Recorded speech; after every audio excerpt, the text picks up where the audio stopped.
how did we get here? Normally, I only do PvP or World vs. World content, but I'm also a massive role player, so I'm looking for that immersive experience that comes from the world created by a combination of all game modes. If that includes a story content which may only represent a small portion of my playtime, then I might as well go over it to help others understand what makes a good story. So this is going to be a full Guild Wars 2 Icebrood Saga story analysis and review. Lots of people have been criticizing the Icebrood Saga without experiencing the whole thing as it was intended. And of course, there are some valid concerns in how you experience a story rather than the hindsight of the entire design. So I wanted to go back and replay the story episodes of the Icebrood Saga to see what it is actually like as a whole, and give a realistic review of their experience, not just their design. Also, it's important to remember that episodic versus expansion content design is a huge trade-off here. Experiencing this entire saga over a year of time isn't really conducive to understanding a coherent story. I get that, and it's one of the main problems with the living world or episodic structure. However, I will be doing my review based on the final release product as a whole that I replay once again. Obviously, that is going to make my review a little bit more favorable than if I had just played the last episode and decided to remember what happened a year ago. But I think that this is the best way to do it because someone coming to the game fresh can experience the chronological story at their own pace.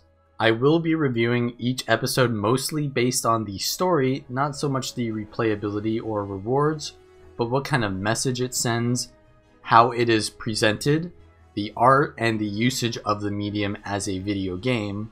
In other words, how they use the gameplay to tell the story, because that becomes part of the presentation method. If it wasn't already clear by now, this is going to be completely spoiler filled, so if you care about that thing, this is your only warning. So let's get to the real content by starting out with the title. You read a book, you start with the title. The Icebrood Saga. At first, it looks pretty straightforward, identifying the enemies you'll be facing in the story, but also identifies the main characters of the story. The Icebrood are obviously the servants of Jormag, but brood also means offspring, so an Icebrood could be a child with a cold or neglected relationship with its parents, which is going to be a major theme of the story as we learn early on in the prologue episode. So there's a blurring of lines here between allies and enemies. Also, brood can mean to have recurring thoughts about something upsetting. You can have a regret that you brood over, and regrets and doubts are going to be a major theme in this saga, so pay attention to that, and let's get into the scenes. The prologue episode takes place in Grothmar Valley. It is bound by blood. And the story starts with an invitation to a celebration of Kralkatorrik's defeat, because this happens technically right after Season 4 of the Living World. And that means that we've killed Kralkatorrik, Arene has accepted all of his energies, and whatever that means. So we go to this party, and the Char Legions are celebrating Kralkatorrik's defeat in Grothmar Valley. And after realizing many other high-profile characters who were invited, such as Bram Erison, Ritlock Brimstone, it becomes clear that this is more politics than party. Immediately there is an awkwardness between Crescia Stoneglow, one of the Blood Legion officers, and Ritlock Brimstone, especially when talking about Ryland Steelcatcher, which we learn is because they are his parents. However, the average player may not at this time know how the Char family works. Essentially, as a Char, you are born and then you're taken away from your parents and raised by one of the legions, Blood, Ash, or Iron, and your family becomes your warband, not your parents. And over the course of the story, you'll hear the conflict that this creates between characters just by the words they use to describe relationships. These differences in cultures and the values of their cultures comes off just by words, and often characters will give off a certain tone by which word they use. For example, traditionally Char would call their offspring cubs and their mother a dam and their father a sire. This is merely for identification purposes, as there's really no obligation to that relationship. You'll see the conflict this creates throughout when the characters correct each other by saying, no, it's not your son, it's your cub, to remind them of traditional Char values and to focus on the good of the legions, not of their offspring.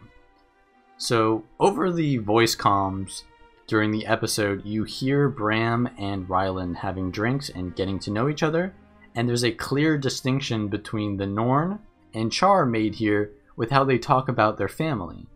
Char are detached from their families, and their names depend on the warband. For example, Ryland Steelcatcher and Ritlock Brimstone. No one would really know they're related by their names. Norn, on the other hand, have family names such as Erson or Jor's daughter that make their relationships and values very clear. But the Char have more of a sense of community than the Norn. Ryland later hears about Bram's former guild, and Bram says he doesn't know about them anymore. The Norn may have more of a tie to their family, but they tend to be loners out in the Shiver Peaks, staying in small groups. Holbrack is the one place where some loose form of community can be found. So you can tell that the identity theme is going to be played with in terms of trade-offs of valuing one over the other.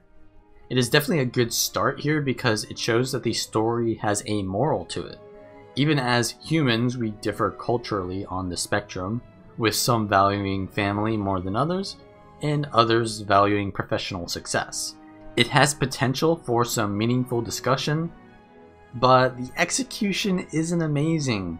While the dialogue itself between Ryland and Bram feels natural and not like it's forcing the racial lore down your throat, it is done through the voice comms, which many players will miss because it's all happening when you're doing miscellaneous events and tasks. Commander! Hey! Look at him go! It's a knockdown, drag out fight to the finish! Were there hops? They're handing out free ale samples. I think I've had like 12 so far? Sometimes you can trigger multiple dialogues at once, or you may be in combat and you can't hear or focus on the dialogue that's happening. If there could be a way to get this dialogue more focused while also maintaining that feeling of being at a celebration where everyone is doing their own thing, it'd be better. But that may limit the pacing so early in the plot, which is also important. The most important thing in the story is the conflict, so getting that out faster than laying out the lore may take precedence. So the actual conflict comes from the character Bangar Runebringer, the Blood Legion Imperator, who at first seems good by reuniting the big 4 Char legions by accepting the Flame Legion back into their company. You'll hear some female Flame Legion Char can be heard talking about how they joined the military. The Flame Legion previously forbid their women from it. It's definitely an interesting parallel, and generally I'm turned off by dialogue that is too overtly preachy in its progressive ideologies. But I think that in this instance, it's well done because which characters hold which ideologies is much more meaningful than just a disembodied voice.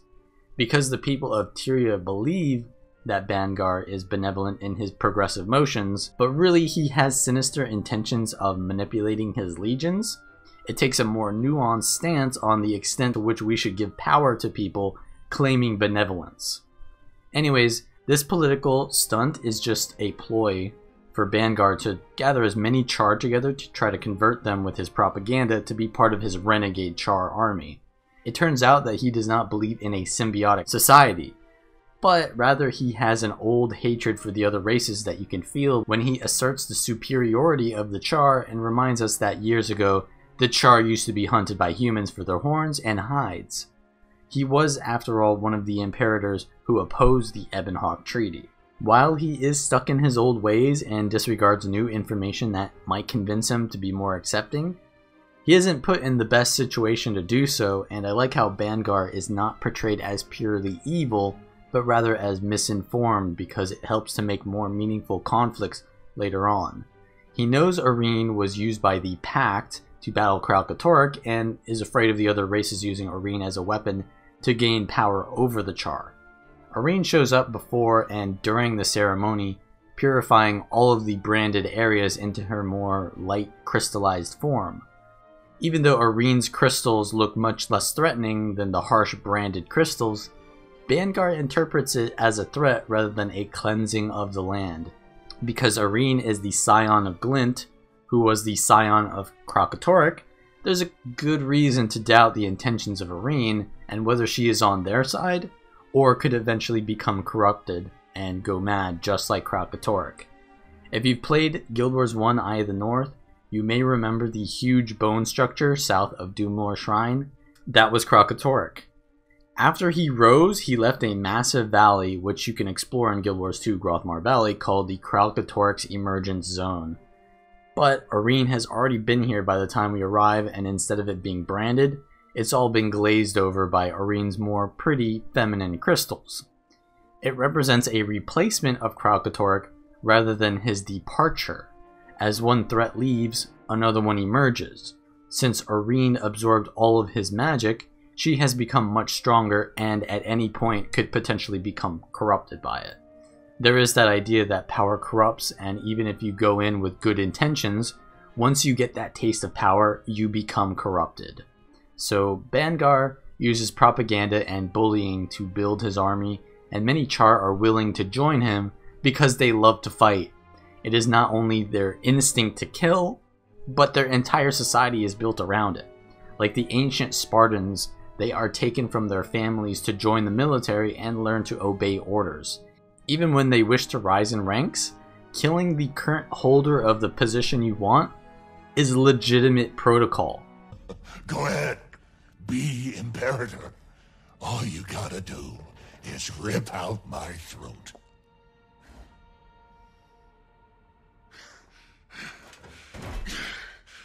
Don't want it. Don't want anything from you. Ryland, the young and talented, but impressionable Char from the Blood Legion, joins Bangar's renegades looking to prove himself. He gets Bram drunk, and over the comms, we hear Bram gets beaten up in a drunken brawl, and when he wakes up in his jail cell, his mother's bow is missing, the one that was supposed to be able to slay Jormag. So now Bangar has the bow intended to slay Jormag, and he heads into the Shiver Peaks with his renegades in order to tame Jormag to use as their own Elder Dragon. We spy on him during their secret meeting, but we aren't able to stop Ryland because of the storm and the bridge being blown. But there is an important choice made here. Rytlock wants to chase after Ryland, but Kresha stops him because the ice construct could come down from the mountains and hurt the cubs. Behind us! Elemental? That's an ice Who construct! cares? We gotta go after Ryland and Bangar. Rytlock, if that thing gets down to the Keep and the Farrar... Damn it! Kresha holds a more Char-like reaction. Care for the community rather than your specific family. Meanwhile, Rytlock has a more human or even Norn-like reaction to save his cub first. This is a meaningful moment because the trade-off of familial identity or communal values is put into one choice, and while it may not be that black and white, it shows the progression of Rytlock with his distance from the Char and his interactions with Logan and the other humans to make him regret not knowing more about his cub. We escape and meet up with all the Imperators of each legion, making it very clear to all Char that this is a very dangerous turning point. This episode's story overall was a subtle but clear introduction to the conflicts we'll be facing. There's also a really good interaction between conflicts here. Rytlock and Kresha have their past conflict of coming to terms with their family troubles, but because Ryland is taken away by the global conflict of Bangar's race for arms, they have to chase after him. When they finally get to him, they are given more conflicts to deal with, such as save more younglings by preventing the ice construct from reaching the Farrar, or save your youngling who may not be as much of a value to the Legion as many of the cubs. But to them, it is. The story here is actually so good, but unfortunately, the moment is ruined by the fact that all of this dialogue happening between Kresha and Rytlock actually occurs while you're fighting the ice construct. It makes the dialogue hard to pay attention to and doesn't really give you that vivid image of what the threat actually is. The ice construct looks rather immobile, and while they did mention this earlier on in the story, it doesn't feel like the Farrar of cubs are in danger down the mountain. I think this instance would be much more powerful to the story if they actually showed you the cubs or the ice construct in close proximity to the Farrar, or a place where the other Char would be in danger. That way you really get the feeling that you made a choice to save them instead of save Ryland from Bangar. It could have even been designed so that you have two fights with the ice construct. The first one sets up the danger, and then a cutscene that very vividly puts Ryland or the cubs both on screen, sort of like the trolley problem. And then you continue to fight the ice construct, which means you've chosen to save the cubs. As it is now, the story doesn't really convey the conflicts as importantly as they should be, even though they appear to be written as such. The gameplay all throughout the episode was interesting because it changed up the usual feel of just killing mobs. All of the festival events you could do were a nice change of pace and made it feel like a celebration, which really immersed you in the entire scenario. Doing the shooting range, the demolition derby, and the cooking event were pretty fun, and even after completing their achievements, I wasn't really bored of them.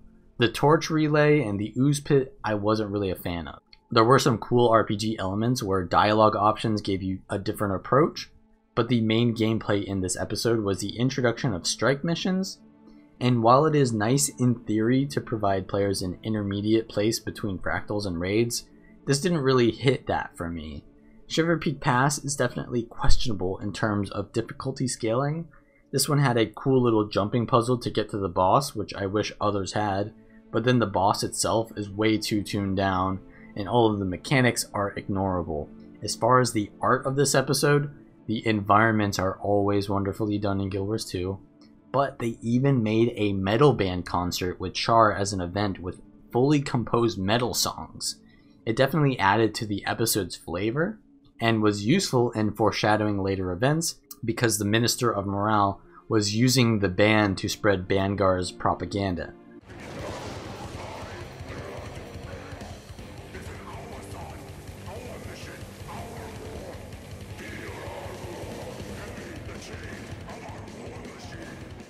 All in all, the episode gives a lot of Char lore that feels meaningful to the plot, but I did not like the use of the voice comms as a storytelling device and wish that the final instance had emphasized what it needed to for me to really feel what the conflicts were. I'll give the prologue an 8 out of 10. Next is the episode 1, Whisper in the Dark, which takes place in Biora Marches. So the next episode begins with a voice comms. Once again, not a fan of it, but it helps to speed up the pace of the story to prevent it from dragging on compared to getting a mail every once in a while and having to run back and forth to get dialogue. Anyways, we get the voice comm from Almora Soulkeeper, the leader of the Vigil. She sounds very strange, so we naturally go to check it out at the Jorah Keep in Biora Marches, and it appears to be empty because of a Sons of Svanir raid. The staging of the scene is well done to create that foreboding mood of a murder mystery. If you've ever had your house broken into before, coming home to see the front door broken and left open immediately makes you feel uneasy, but also curious. The first gate into Jorah's Keep has that same feeling to it, with it being slightly unhinged. Then when you get into the keep, the only thing that moves is the snow. Entering the barracks, we find all of the Vigil members killed, and Bram identifies one of his guild members among the dead. Then, because of some unexplained magic from a Raven lens, we're able to see visions of what happened. Following the visions from Raven, we look for Almora and Javi, whose bodies were not found. All the while, a voice is whispering to us some questionable things, like to stop looking for the survivors. You can't help. Fewer tracks here. They lost someone. Take it. Javi got away? Or they... Yeah, maybe Javi got away. As a Sylvari character, you describe the feeling as something similar to that of Mordramoth's Whisper, which is a nice touch. I always love when my character's identity makes a difference or gives me specific dialogue. So it ends up that Jormag is whispering to us and trying to manipulate us. The main theme of this episode is regrets, because Jormag takes advantage of people's regrets and uses those to make them seek power and eventually turned to the Sons of Svanir. Jormag shows Marjorie her dead sister Belinda, who she couldn't save from a Mordrim attack, and Bram his father, who he couldn't be there for. One interesting parallel here is between Bangar and the dragons. He seeks to use Bram's bow to take over Jormag and use her as his weapon. Just like Kralkatorrik became mad with his power, so too does Bangar as the Blood Legion Imperator. And just like Jormag uses her voice to manipulate and recruit to her forces, Bangar also manipulates and uses propaganda to recruit for his renegade army. While you should ideally respect someone's words for what they are, you also can't ignore their context, and when intentions are unclear, you need to be careful with how much you believe. I know this flew over a lot of people's heads because I've seen many comments criticizing Jormag's character and how the dragons shouldn't be our friends. That's because she's trying to manipulate and lie while getting as much out of everyone as she can. I guess that means Jormag's character was well done because it successfully mind-controlled them. One thing is for sure, Jormag's intentions are still unknown to us, and you as the player are left in doubts, which helps you connect with the characters who are also having doubts. Rytlock and Krisha even get into an argument about how Rytlock doesn't want to leave Ryland, but then Krisha blames him for having already left for a human sword, referring to Sohathan. So we go looking out into the woods for Almora and Javi, but learn that it was Bram's guildmates who had turned to Jormag and slaughtered the Vigil and captured their allies. Once again, Bram is struck by the regret of leaving his guildmates, allowing them to succumb to Jormag's influence. We eventually find and kill his guildmates and save Javi, but have to go looking for Almora still. Thing is, she's already dead within Darkreim Delves. When we find Almora's body, Javi is rather composed. Considering Javi was basically Almora's second in command for this mission, it was a bit weird she doesn't even shed a tear. Seemed a bit off to me. Instead, she gave a generic monologue about how Almora deserved better. I mean, I'm not asking that we all drop everything and perform her funeral rites in the middle of the plot, but we don't even carry Almora's body back to the keep, we just leave it there to rot. I mean, I guess the Vigil will come pick it up later, but it just adds to that feeling of irreverence. Out of all the main characters in the Icebrood Saga, it feels like Javi is the least developed character because this was her chance to do that. She talks about how Almora was the only one who saw her who she was and not as who her ancestors were because she was descended from Jorah. She probably had a lot of privileges and not many opportunities to prove herself, rather than just being given everything for her fame. But we aren't really shown how privileged she was through the story, we're just told it. We don't really see how much Almora meant to Javi, or rather how Almora's death affects her at all. The only potential character progression we see from Javi is when Jormag whispers to her that she is the great-granddaughter of Svanir, who was one of the first to be turned by Jormag, and from who the Sons of Svanir are named after. She doubts her purpose until we remind her that her familial name is not Svanir, it is Jorah. Here we see that trade-off of identity. If you are expected to do what your predecessors have done, you've got a lot less freedom. So while the Norn may not have an obligation to a warband or a legion, they do to a family. So we're going to see this a little bit later on with Bram as well.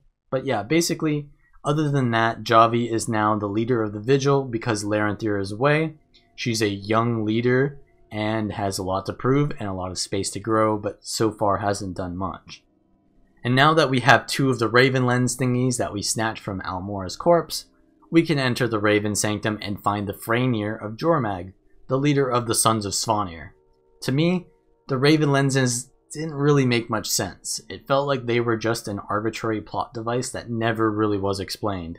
But anyways, now that we're in the Raven Sanctum, there is a dark maze where you, the player, now get bombarded by the guilt of Jormag's whispers and regrets. This is clearly where the name Whisper in the Dark comes from. You hear voices of Rytlock, Krisha, and Javi blaming the commander for making things worse, being selfish, and requiring everyone to sacrifice themselves for the pact. There is also a general untrustworthiness of the player character because slaying dragons hasn't necessarily been a purely benevolent endeavor. In fact, as a dragon champion, we may be doing all of this to empower our dragon with the magic of the fallen dragons.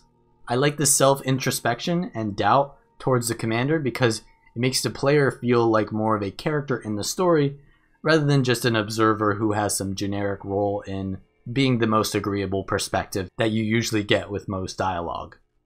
It kind of reminds me of the whole killing elder dragons is a bad idea plot and really makes you question whether what you are doing is right.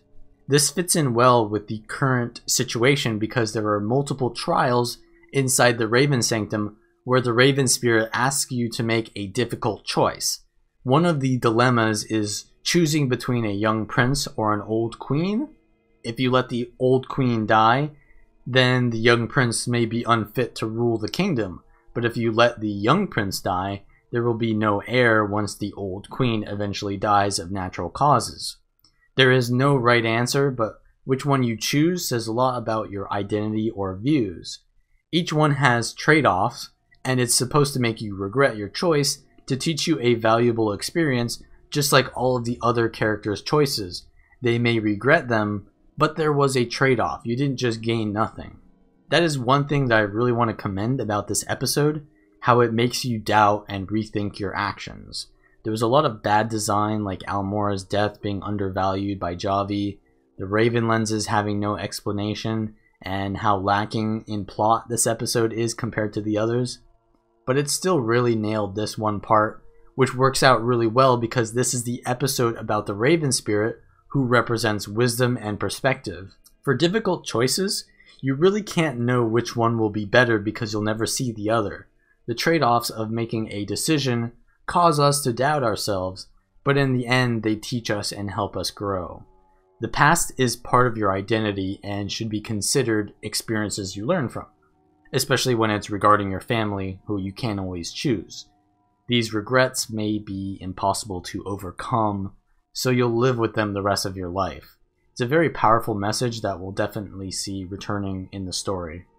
Then we finally get to the Franier of Jormag and take him out, after which Jormag takes control of his dead body and makes him speak to us, telling us that we will need Jormag's help because we have a common goal, and that she will be waiting.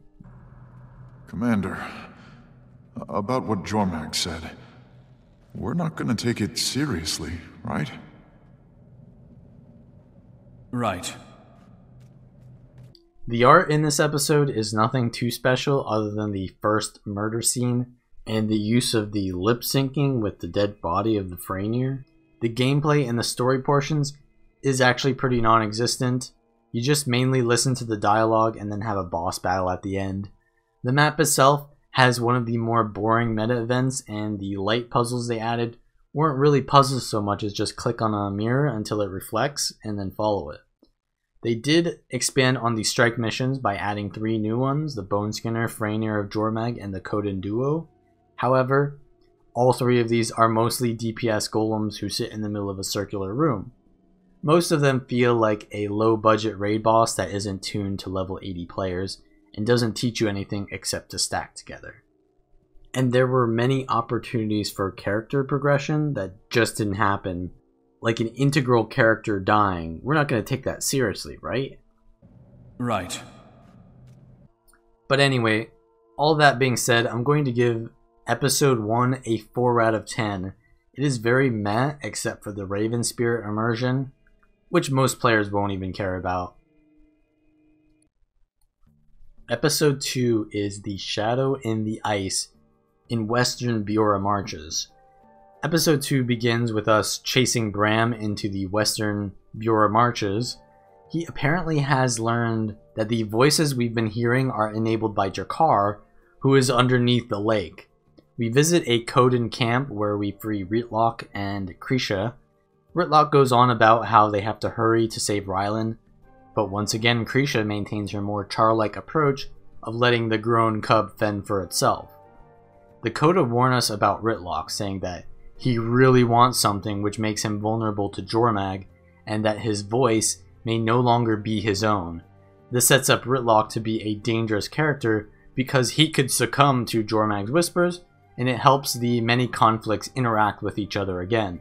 The more issues one character has to deal with personally, the harder it is for them to resist the more global conflict. Also, one distinction here is that Jormag turns instead of takes. She uses her manipulation to gain allies willingly rather than by sheer force. If you desire power, Jormag will give it, and you will give yourself to Jormag. Obviously, the Sons of Svanir and the Icebrood will destroy the things you care about to whittle your sanity down and make you more likely to want Jormag's help, but in the end, it is more of a gaslighting than a seizure.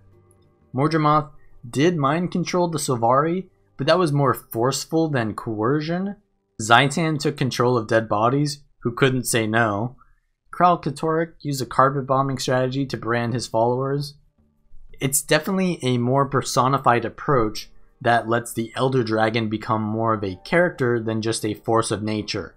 It was really awkward when we went inside Kralkatorrik's mouth and all the ley energies showed us his inner thoughts, and without any prior characterization, the thing he says is, "Mommy?" It definitely seemed a bit forced to put some characterization in like that. Personally, I'd prefer the dragons to remain as forces of nature that create the sudden conflicts that pressure the actual characters like Ryland and Bram to make difficult choices, and then develop those characters instead. Jormag is well done though, so I don't mind the characterization at all. That being said, Bram gets the focus of the episode from here. We tell Javi to distract Jakar by leading a direct assault, which becomes a pretty fun meta event with a challenging boss, while we go around convincing the wolf spirit and other lost spirits of the wild, such as the eagle, wolverine, and ox, to help us fight Drakar. We go around doing basically fetch quests to gain the trust of the spirits of the wild. It's definitely a low point in the gameplay, especially the eagle trial, and then the spirits tried to poke Bram at his weak points, arguing with him why he isn't worthy, and he has to accept his faults when they tell him he tries too hard to prove himself. You know the whole thing about Bram being the Norn of Prophecy because he splintered Jormag's tooth with his mother's bow, and therefore he is destined to defeat Jormag? That kinda got to his head. But of course, the dialogue between Bram and the spirits overlaps with the voice comms of Ritlock and Krisha, and you can't understand either of them talking over each other. Son, may my vision guide you to the A good victory strategist I knows once that sought. sometimes you need to accept collateral damage to get what you want. Jormag. I know the commander is your Those of us that friend, remain but will you better watch hope Ryland doesn't get in the and way. wait. Better hurry. This is only gonna get worse. The last episode was more about Raven, and this one is more about Wolf Spirit, which is closely tied to Bram and his character, so it makes sense that this is Bram's episode. After his wake-up call, we take the spirits of the wild to fight Drakar, but the whispers get worse, and Ritlock and Krisha discuss whether we, the commander, would kill Ryland if it were necessary to the pact, which really makes Ritlock reconsider his loyalty. While chasing down Drakar, Krisha suggests that Ritlock use Sohothan to burn down the ice, which is a really vivid representation of the trade-offs I talked about earlier. Before, Krisha was blaming Ritlock for leaving for that sword, and now she has the idea to use it to help them. They did, of course, have a quick discussion over voice comms about whether they trust the commander. We 1v2 Ritlock and Krisha while Bram summons the spirits to kill Drakar, but then the whisper of Jormag comes out of Drakar's body and speaks to us, giving us more doubts about why Bram has the support of the wolf spirit, but can't become the wolf. But when Bangar and Ryland roll up trying to start a fight, Bram does become the wolf to protect us from them. Because wolf spirit is the embodiment of loyalty, if you've ever heard the phrase man's best friend, that is what wolves or dogs are. It represents Bram's ability to overcome his reaction to flee from tough situations, which he has many regrets of, and to stay and fight for us. Also, Aurene mentions when Bram gets back that he has his hair again. Way back in Heart of Thorns when his mother died, he shaved his hair off. Often when characters cut their hair in a story, it represents the end of an era, some sort of change internally. To us, that meant a lot of moody Bram moments, but now that his hair is back, it symbolizes his overcoming the instinct to flee and his acceptance of his mother's death. He isn't running away from the fight or from his past anymore, in other words. He lost his father, he lost his mother, he lost his guild, and he's not going to lose any more. Rytlock once again has to choose the pact over his son by helping us and letting Ryland get away. And then Aurene guides us to the Eye of the North, where we are told that Bangar took credit for killing Drakkar and has rallied even more charge to his army by convincing them that he can take out Jormag. I don't know about this one. It seemed like a huge leap in the plot just to explain things by, you got knocked out by Bangar. Of course, there needed to be a reason to have conflicts present themselves by having Bangar and Ryland show up, and to have Bram save the day to show his progression, and then let them escape to set up the future conflict of the war with the legions. But to me, it just felt a little bit weird that we were so out of control of the situation. Overall, this episode's story was a step up from the previous episode, but it felt super slow because of the fetch quests. You had to run around getting the Coden to trust you by doing events, then you had to go around getting the spirits to trust you by doing events, then you had to stop Drakkar's barrier by looking for idols. Also, the events, which were supposed to scale up and become more challenging, was marketed as some sort of replayable content, but never actually ended up working like that. So the gameplay of the main story was pretty lackluster, but the Whisper of Jormag strike mission, which was added this patch, is by far the best strike mission because it teaches you interesting mechanics and positioning. The Drakkar world boss was a good addition, and I love how if you fail the meta event, everyone gets mind controlled and becomes hostile to each other. I believe the only other place in PvE where you can kill other players is in the final instance of HOT, if one of the players is a Sylvari who gets mind controlled. This is like the open world version of that, and I love this. Not because I'm a PvPer who loves killing PvEers using their open world builds, but because I always thought that there should be more competitiveness in Guild Wars 2 to add more meaningful interactions. Another cool thing is the new tech they came out with to show depth in the ice. After all, it is called a shadow in the ice. One thing I really like is that ANET always keeps innovating their environment building and visual storytelling, which is something that can be used in the future.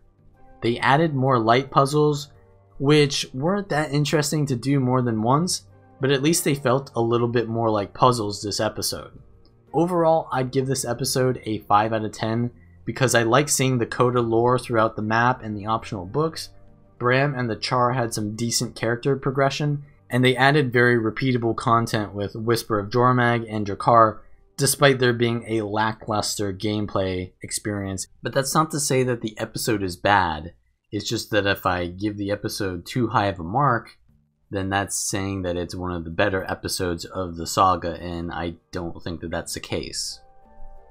Visions of the Past was not really a fully fledged episode, but it added two main instances which you access through the scrying pool that Aurene tells us to look through.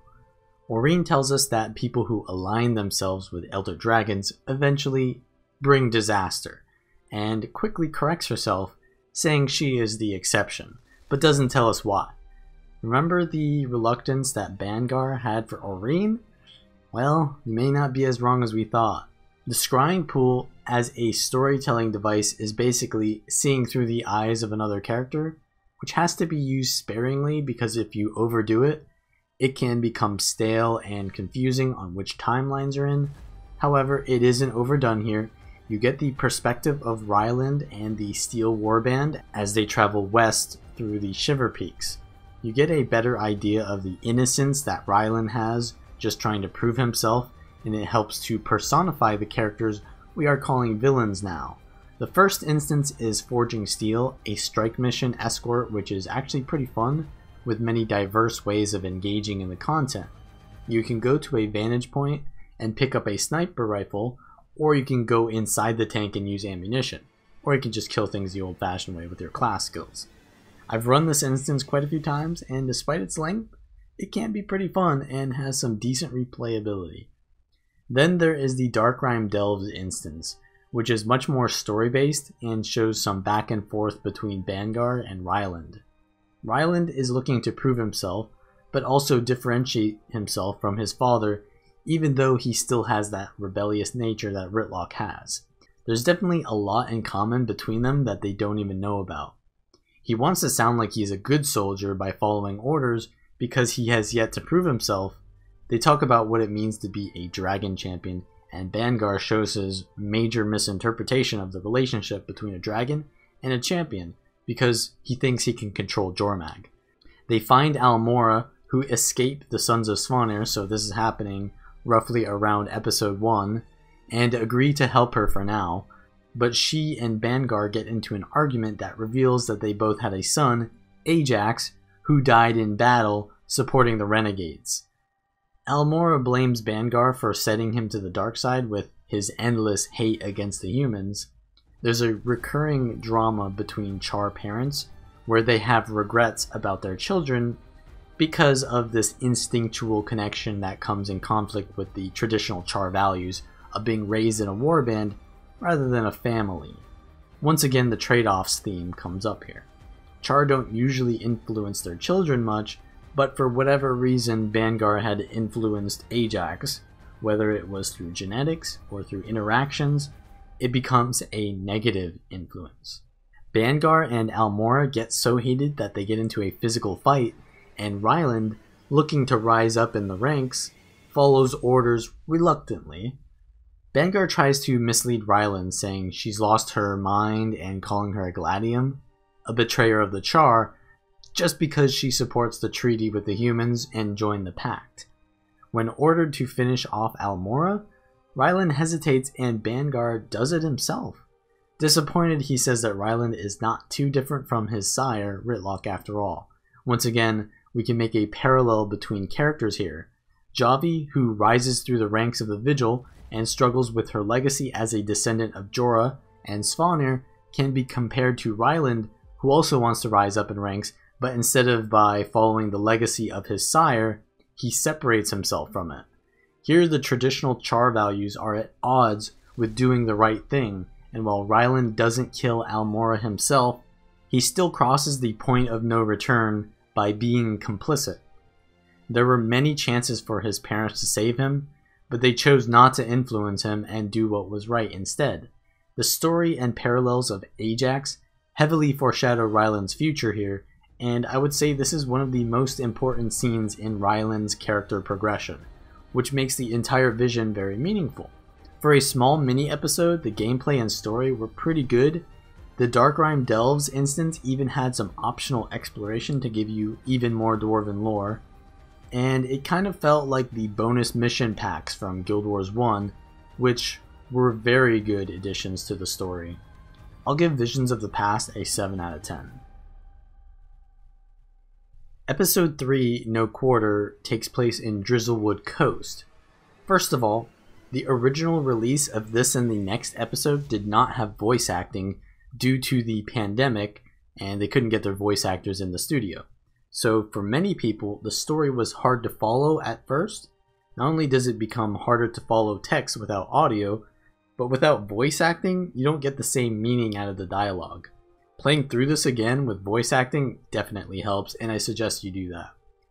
Episode 3 is a return to the politics and Char storyline we saw in the prologue, and starts with a summit between the Dominion, which are Bangar's renegades led by Ryland's warband, and then there are the united Char legions with Malice, Smoder, and Ephraim. We see the effects of war on the Char leaders because Smoder, who was once seen as the more reasonable imperator and a good candidate for Connor, becomes cruel, especially with his treatment of the deserters, who upon being caught are executed mid-camp.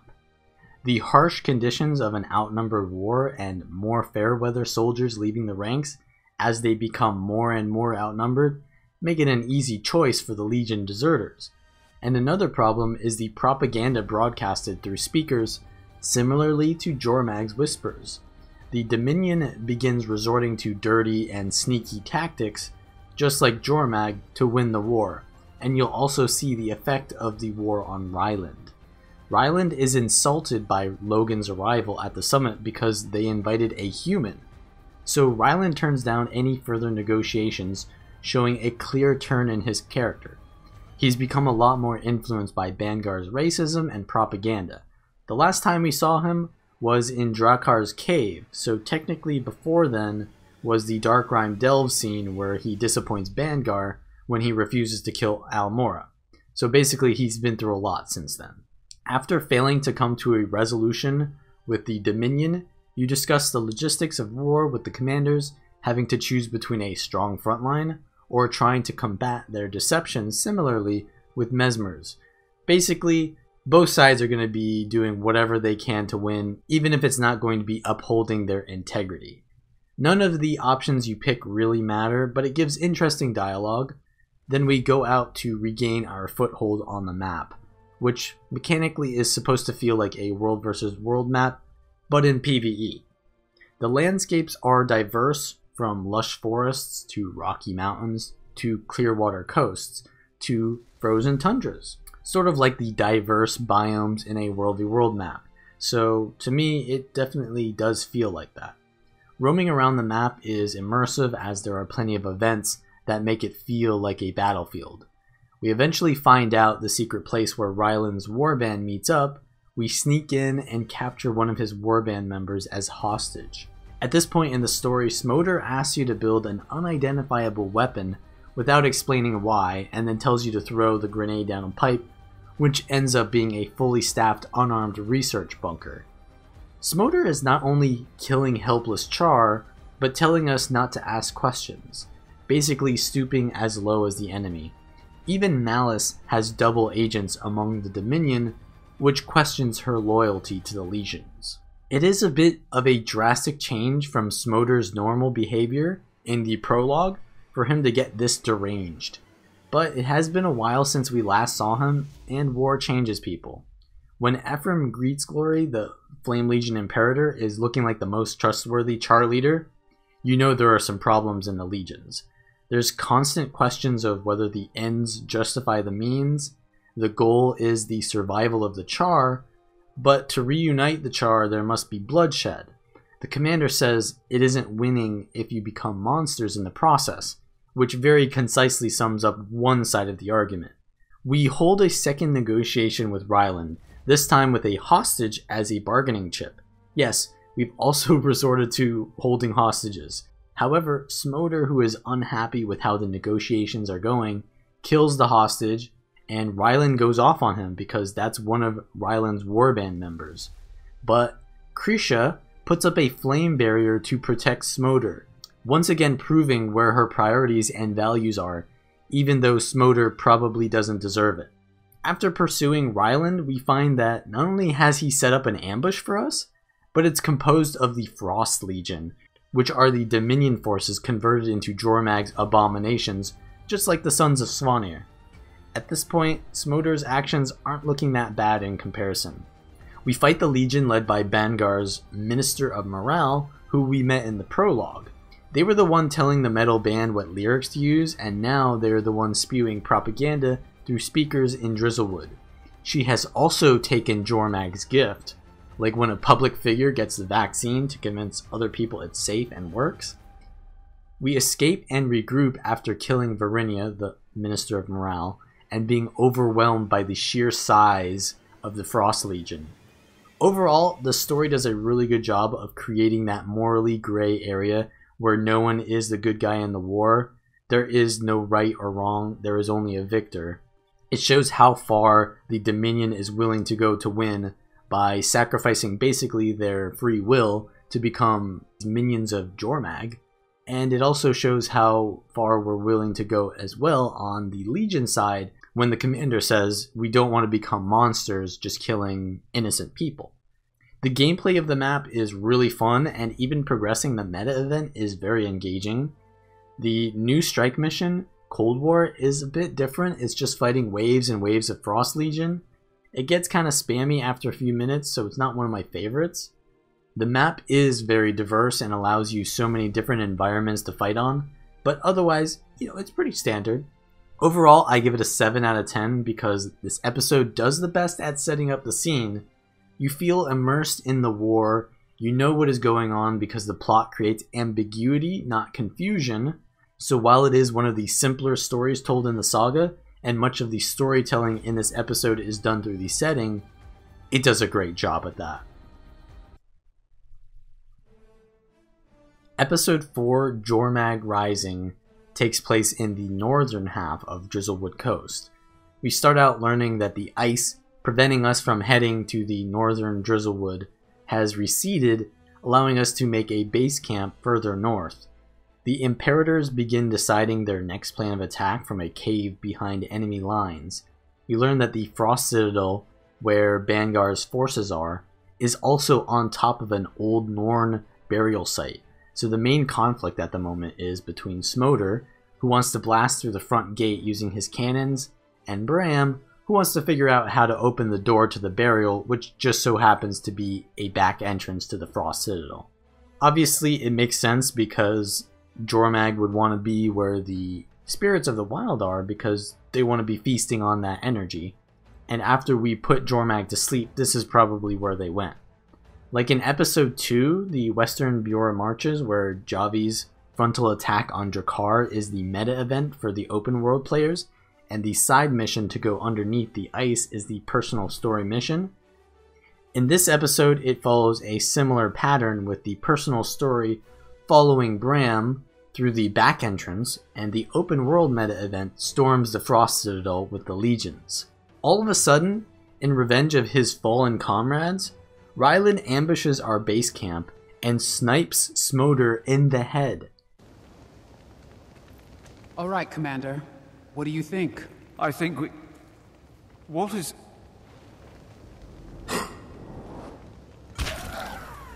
What? Smoder! Ryland, we've got every exit covered. Drop your weapons. You drop yours! This isn't a negotiation. Commander, get down! Plenty! Incoming! Head on a swivel. They're everywhere. Push them back. We can't let them take the camp. After all, Smoder was the one who killed the prisoner and made Rylan go off. It is quite ironic, though, seeing as his title is Smoder the Unflinching. If he would have flinched, he may have lived. His death is also very underplayed. Of course, they don't have time to grieve because they need to act quickly. It feels like they've forgotten how he was a good Imperator until he went a bit crazy. His death does serve the purpose of making it feel like there really are casualties and consequences in the war, and it pressures the legions further, but still to me it feels like his death could have been more meaningful. I'm pretty sure a lot of people don't even know that Smoder has died because I didn't know the first time when I didn't have the voice acting. Ephraim the Flame Legion Imperator is placed in charge of the Iron Legion, and the meta event follows Ephraim's assault on the Citadel while the main story follows Bram. I like how this gives the player the feeling of choice. They can decide that they want to go through the front door, which means they do the meta event, or they can continue their story and choose the back entrance. This is the kind of good design we need more of in MMORPGs. It adds back that feeling of an RPG even though the genre has clearly moved away from player choice and is usually more on rails. That feeling of choice is necessary, and in this case it not only allows you to choose, but it doesn't necessarily lock you out of seeing the other options, which is what many people like. To get the spirits to let Bram in and take out targets for Malice, we have to go on a quest around northern Drizzlewood. The area is very well done, just like southern Drizzlewood, but there are less events that make it feel like a raging battlefield and more like you're behind enemy lines, which while it may be less fun than southern Drizzlewood, it seems more appropriate. Though I do have to say walking into any of the Dominion camps in northern Drizzlewood and just taking out the entire place just feels so badass. That's something that is really hard to do in a game that gives you so many goals that you feel like you need to be working on them all the time. Wanting to do something for fun. Yeah, I know, what an indulgence. So that is definitely something that I liked. To get the spirit statues for Bram, you have to do a few mini games, which for Wolverine and Ox were fun for the first few times, but the Eagle Spirit quest was rather boring. I feel like being able to fly is ruined by the fact that we have mounts, where normally this Eagle quest would be cool to see the view from above. Anyone with a flying mount gets a better experience of that by themselves. I think mounts should be much more restricted, like only the base POF mounts can be used in an area at first, so Raptor, Bunny, Skimmer, Jackal, and that way players actually have to interact with the terrain rather than just fly over it. Then, after they complete the meta achievement for that map, they can gain access to all of their mounts in that area. I don't know if that's the best idea because players can choose to limit their freedom to enjoy it more, but at the end of the day, you won't if you have the option to optimize the fun out of it. It would also give more reason for players to do achievements. What do you guys think? Should mounts be restricted? Leave a comment below. Anyways, we go through the back door with Bram, Krisha, and Ritlock, and you will see pipes running through the Citadel. It's Jormag's blood they're using to convert Frost Legion members. We confront Bangar and Ryland in the resting place of Jormag. Bangar reveals his true intentions to basically rule over everything, using the spirits of the wild to awaken Jormag. I think Bangar originally didn't have these intentions. He most likely did think that Irene was a threat, but ended up wanting more and more power once he was corrupted by it. Ryland makes it clear that Bangar lied about using the bow as a tool to convince not to actually use it to hurt and tame Jormag. And Ryland joins forces with us to take out Bangar. But in doing so, he uses the spirits to awaken Jormag because he wishes not to use Jormag, but to serve Jormag as her champion. He wants to become part of something greater and become more powerful. Jormag wakes up and turns Bangar into a Frost Legion, but calls him her voice, not her champion, because you cannot deceive the deceiver.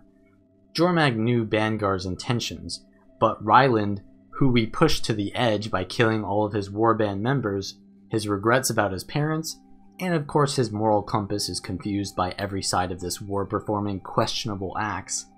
He truly wants to accept Jormag's gift and become her champion. So in a way, it is our fault that Ryland chose Jormag. If you think about all the terrible things both sides were doing to each other, it's hard to want to be on either side.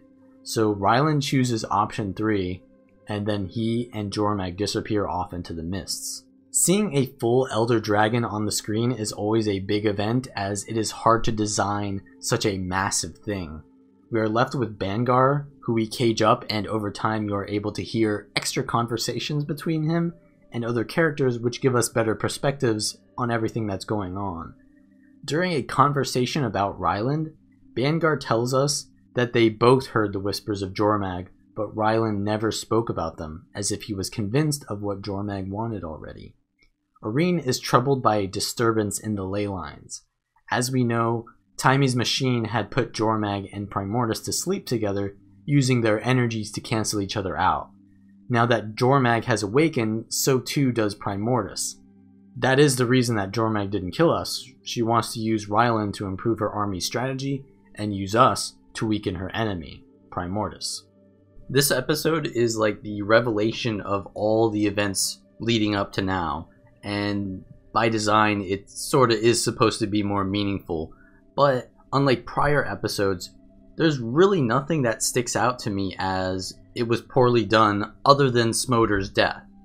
Everything feels realistic to me and makes sense, so really the fact that I have nothing to say about it means that it's just perfectly done and I wouldn't do it any differently. Overall, I give the episode an 8 out of 10. It answered and proposed new questions and added on to the already good Drizzlewood Coast episode. No new strike missions, which I didn't mind, but the open world meta event is well designed and interactive. Going through the Frost Citadel, you get to see the conversion process, fight a Claw of Jormag, and get some really good loot. It's quite an iconic episode because it's the first time we see Jormag in the entire game. One thing to think about here is what Jormag's champions are. They are usually high-ranking dragon minions that have more control of their minds, but have more powers from their respective dragon. Every dragon has multiple champions, so Jormag had the Claws of Jormag, the champions from Bitterfrost Frontier, Svanir, Drakkar. Kralkatorg generally did not like humanoids, so he chose beasts and dragons as his champions, such as ogres, the Shatterer, and Glint, who betrayed him. Mordramoth had many plant-based champions like the Vinewrath, Octovines, and even Sylvari, such as Fowlin and Scarlet Briar. Zaitan had mainly Orion humans from the Cataclysm, but also some dragons like Tequatl and abominations made up of corpses. Aurene has the Commander and Kaith so far as her champions. So you can see here a parallel between Aurene and Jormag, because their champions choose them while the other dragons, their champions aren't chosen. They're just kind of forced into servitude. Then there's Primordus. He only chooses brainless destroyers as his champions that he's made out of rock and magma. Until Episode 5, the finale, Champions. The episode begins with a visit to Radasum because Taimi is getting readings from her scanner on a bunch of destroyer attacks. The Asuran Arcane Council also allow Ryland to negotiate a treaty with the Pact and Jormag's Frost Legion because they both have a common goal to fight Primordus. Of course, the Asura feel more of a threat from Primordus, and so does the rest of the world. Bram is put under a lot of stress by this because it goes against his prophecy. Either Jormag dies, or he does, or at least that's what he keeps telling himself. But when Bram tries to warn everyone of Jormag's deceit, they all push back, saying Primordus is the more immediate threat. Wait, you're okay with this alliance? If it means stopping Primordus, you're not? An Elder Dragon is an Elder Dragon. Jormag can't be taken lightly. Jormag's not the one pinging my instruments. Come on. But the obvious ploy by Jormag is to make it seem like she isn't a threat, so they will help her take out Primordus, and then once Primordus is out of the picture, Jormag has no weakness. Just like Mordremoth's weakness was his mind, and Kralkatorrk's was Aurene, Primordus and Jormag are each other's weakness. This was well known and set up in Season 3 years ago. So there is a great balancing act going on. Primordus is stronger than Jormag, and the Asura even consider increasing Jormag's power to compete. But Jormag isn't going to be forthcoming with her power levels. She's going to pretend she is weaker than we think, so she can kill Primordus and survive. Then she has freedom. Bram keeps getting lots of messages from his environment, and as destroyers are popping up everywhere around the world, he gets this feeling of where they are. I'm not really sure what the explanation of this ever is. At this point, we go to many of the zones of Tyria trying to defend against Primordus' destroyers, and this is done through the Dragon Response missions. This is a huge topic that I made a whole video on, and I'll link that below, but I'll TLDR it. They reused old maps like Gondaran Fields, Kaladin Forest, and made them look like they were destroyed by the dragon minions. Then we fight off waves of destroyers and then a final destroyer champion at the end. During the constant fighting, there's dialogue that goes on, and it helps to further develop characters like Javi, Marjorie, Canuck, and give lore about many of the races like Tengu, Dwarves, and Coden. I genuinely liked DRMs as a game mode because it offered more diverse gameplay options than strike missions, had a little bit more exploration to them, and DRMs, or at least their structure, alleviates the issue of story told over long periods of time. The thing is, the Icebrood Saga took place over a year, and within that time there's maybe 10 hours or more of purely story content. The rest is through the game's systems and replayable content. So over that time period, people forget what happened, and they think the story doesn't make sense, but it does if you follow it from the beginning, but since it's episodic content, it's hard to do that. Now, when the story is in places that you constantly return to, or that have some replayability or reward to them, people keep getting exposed to that story and remember it. Even if you just have to repeat an instance a couple times to get an achievement, it's more likely you will remember it. If it's too repetitive though, some voice lines can become tainted. It's like those older games where if you died to a boss, you had to listen to their entire dialogue again and you eventually memorized it. There are interesting character dynamics shown through the DRMs. Javi struggles with decision making when allotting forces at the Ascalonian settlement, while Marjorie is trying to save everyone because her past regret of not being able to save someone. Kaith and Ryland discuss the differences between Aurene and Jormag and their relationship as champions. Kresha is hesitant to enter Ebonhawk, a city that has never had a Char Imperator inside it before. This brings up a lot of interesting character developments and interactions. but obviously there are issues with dialogue that happens mid-combat because you miss a lot of it, so timing is very important for the dialogue. For example, during the escort missions, they place the dialogue in between packs of enemies or during the preparation to the fight, but still, most people probably have their settings to not have the dialogue that loud during a fight. I know a lot of people thought that these were lazy reuses of old maps, but to me it helped to feel that the entirety of Tyria is under attack and how all the races were banding together for this threat. It feels like Guild Wars 1 missions where you had a clear objective or challenge to overcome, which also had meaningful story built into the gameplay. Obviously there can be a lot improved with DRMs, but I hope that going forward, ArenaNet uses this approach or structure more to make the story more engaging. Also, I'm not a fan of going to a new map every episode arbitrarily, so it was nice to dial that back. Naturally, we want to explore so much more of Tyria, but it should be for a good reason. By now, Ryland has betrayed the treaty because he got what he wanted, knowledge on Primordus and how to strengthen Jormag. However, the DRMs where we fight the Frost Legion are the result of an objective for Ryland. He performs experiments to learn more about Primordus, he attempts to corrupt spirits of the wild to empower Jormag, and he even tries to get inside the Dominion of Winds for whatever reason. Meanwhile, Primordus is just attacking everywhere mindlessly. Bram's prophecy conflicts with the new powers of Jormag, and he confers with the spirits of the wild to join him in becoming Primordus' champion to balance out the power. It's a good match because Primordus is the mindless dragon and Bram is the dumb Norn. We're told this by Aurene, who didn't try to stop Bram, which further questions Aurene's motives. Remember when she said that those who become connected to Elder Dragons end up in destruction? Except for her, of course.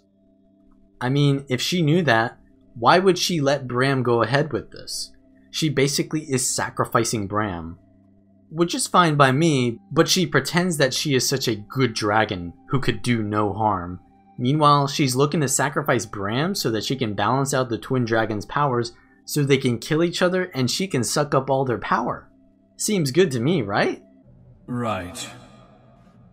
I like how it keeps the potential for Aurene to become a villain later, but allows the plot to stay focused by giving Aurene benefit of the doubt. Jormag even has some conversations with Aurene, where Aurene tries to take the moral high ground, telling Jormag she should care about the fate of those she's frozen. Meanwhile, she's sending Bram to his doom. If I haven't already made it clear, I'm having major second thoughts about Aurene and thinking Vanguard is maybe more justified than he seemed at first. Finally, we are revealed the true motive of Jormag. It's that being connected to Primordus, who over all these years is unable to speak with Jormag at her level of intelligence. She's gone mad, just like Kralkator, because she has no one to give her stimulating conversation. And of course, she wants to feed on magic. Seems a bit shallow, not that interesting, but I guess it makes sense. Finally, we decide to lure the two dragons together because the longer Bram is a champion, the further gone he will become. Because dragons are attracted to magic, are made of magic, and magical ley lines are basically light, we can use Aurene, the dragon of prismatic light, to be able to manipulate that energy. I don't really understand how it works either, but basically we use Aurene as bait and we get both dragons to kill each other by very closely balancing their power, and then Aurene sucks it all up, right? Right. We arrive at the place where we'll make the dragons fight, and it's actually Anvil Rock.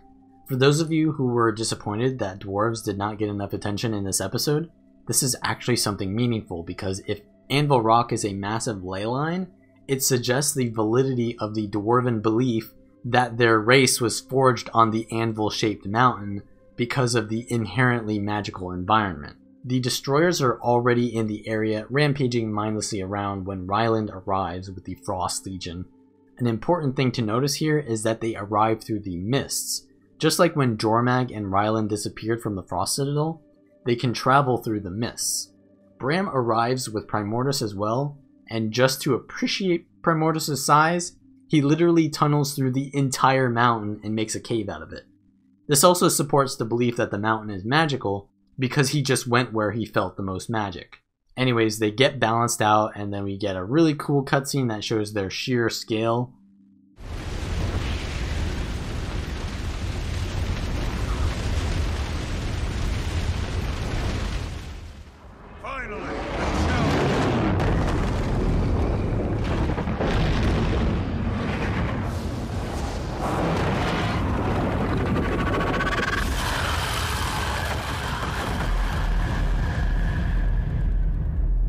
Never before have we seen two Elder Dragons at the same time in one frame.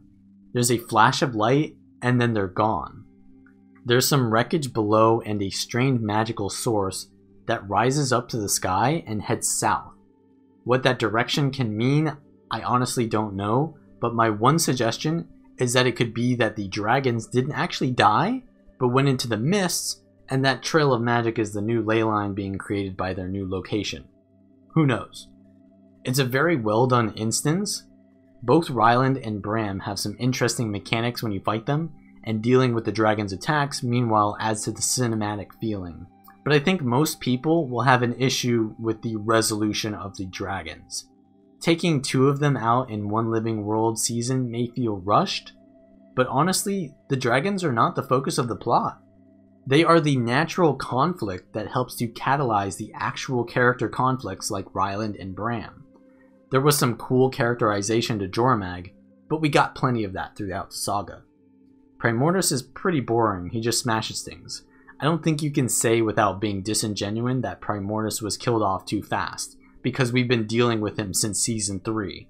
In fact, we've been fighting his champions since Guild Wars 1. It's time to move on, and I think most people agree that we should move on, but they still wanted to get a better closure. Do you really think that they're gone? Aurene says the magic dispersed quicker than she could control it, leads you to believe something else happened. But even then, the real story is between Ryland and his parents. We find Bram in the wreckage below. He's fine probably because the spirits of the wild protected him, and the decision to allow Bram to live instead of be consumed by Primordus changes the whole prophecy theme. Basically, the entire time Bram was interpreting his Norn of Prophecy stuff, he kept getting mixed signals as if the prophecy wouldn't happen the way he thought it would. For example, he thought he would kill Jormag using his mother's bow, but he lost the bow. His guildmates all died, which he intended to kill Jormag with, and he really didn't intend to become Primordus' champion. When you expect things to happen a certain way and they end up happening entirely different, it's because there's more than one way to do it. Kaith's wild hunt was similarly unclear, but she pursued her purpose and became a dragon champion. The Flameseeker prophecies foretold the fall of the Lich and the Titans, which made the Mersat to be the villains when they really were just keeping the Titans locked up. But the true story ends here, with Krisha and Ritlock finally able to confront Ryland, their icy brood, with no interruptions. Even though it's over, he feels that there's nowhere to return. Bangar is dead, Jormag is gone, and his warband is also dead. The only place left for him to go is back to the legions with his parents. But because he needs to prove himself, and he probably will be punished and held back from promotion, it will be rough for him. His choice fits in perfectly with the traditional Char values. Krisha tells Ryland that she is ashamed to have given birth to him, and they have a back and forth about how Ryland was a privileged cub because of how talented he was, and how Krisha wasn't. She had to work her way up. We see why Krisha is so hard on him, because she didn't have the same opportunities and yet still succeeded at what she believed in. We see how the structure of the Char society leads to this tragic event. Ryland also insults Ritlock for not having what it takes to be Imperator, which isn't far off from Ryland's failure, showing that they have even more in common, except that Ryland actually became Jormag's champion for a while.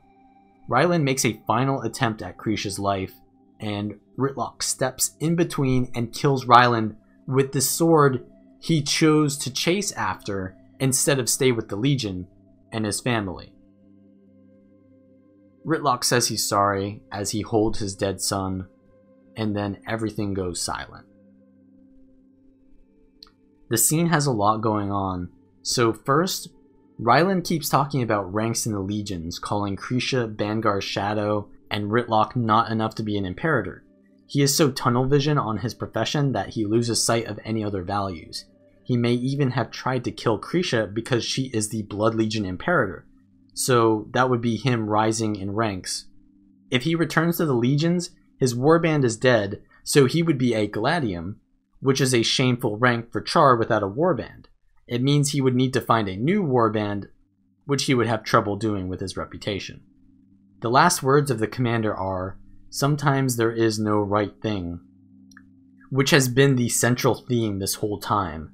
In the prologue, we are shown the trolley problem of choosing between a family or a large community. Episode 1, The Raven Trials, is the epitome of impossible choices. Episode 2 is about the harsh conditions everyone is put under to force them to make the decisions to turn to Jormag because it is necessary to survive. Episode 3 is all about moral ambiguity and no side being right in the war. Episode 4 is the end of that war in which everyone loses because Jormag is awoken. Episode 5 is about Bram's determination to do what he is destined to do, not because it is the right thing to kill Jormag, but because it is his legacy, left to him by his mother, and Ryland, who was raised by a legion of Char to value his rank in his profession, is given choices to do the right thing or to do what will help him progress through the ranks. It's hard to say any of us wouldn't do the same thing if raised in similar circumstances to become a cold-blooded killer. And of course us, the Pact Commander, who have been given plenty of warning that killing dragons is potentially bad for the planet, are the cause of all this. We maybe had to kill Primordus and Jormag because they were both active, but they were active because we threatened Bangar, and we threatened Bangar because we had Irene, and we had Irene because she was the answer to Kralkatorrik, and we had to deal with Kralkatorrik because Balthazar went on a rampage. If the causality of all our actions can be traced to an original instance of defying a divine being, then I guess it is our fault. Maybe just like the apple tree that Adam and Eve ate during the fall of humanity, we chose freedom at the cost of our ruin. Or maybe I'm just looking into this too deeply. But anyways, I'm going to give this final episode an 8 out of 10. It sends the message it intends to send. It opens up many more questions, and yet it feels complete. It introduces great storytelling gameplay methods, and while some say it feels rushed, it seems like they intended this to be the story the entire way through if you pay attention to the signs. Maybe having the last episode split into mini episodes might have been the result of development constraints, but I don't think the actual resolution of the plot with 2 Elder Dragons potentially dead or just missing was unforeseen by many, as that is what people have been asking for.